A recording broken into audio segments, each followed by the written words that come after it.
97,000, a record, but not 100,000. Is it good or bad? Yeah, so look, it's a record for them, but it's not a record by much.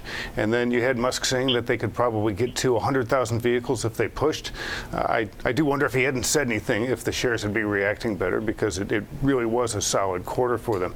I think the other more alarming thing for investors is the fact that most of the vehicles being sold are now lower priced, lower margin Model 3s, and you're starting to see a lot less take on Model S and Model X, which are the really expensive vehicles.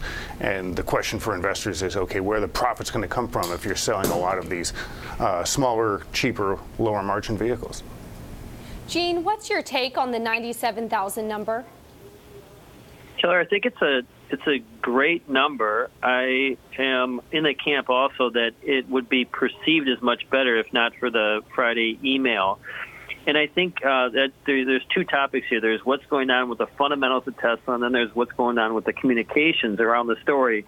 And Elon Musk continues to say things that are not good for the stock in this case. And separately, if we just look at the fundamentals, which ultimately should be the most important, is the fact that they got a record. The 97, just to put that into context, that puts them loosely on track to hit the low end of a range of 360 to 400,000 vehicles for the year. But when they originally came out with that range, investors said it is near absurdity that they would do that, and they are tracking towards that low end. So I think that it is, despite the mix of the greater Model 3s, is 82% Model 3s. It's generally consistent with the mix in the June quarter. So my simpler read is I think that this is a sign that the demand question, this is no longer about a production question on Tesla, that the demand question continues to be answered, that it seems that the U.S., at least, and parts of Europe, are ready for EVs. And Gene, what's your take on what David Welch was mentioning, that they're sacrificing price and those margins for the sake of market share, selling those lower price vehicles?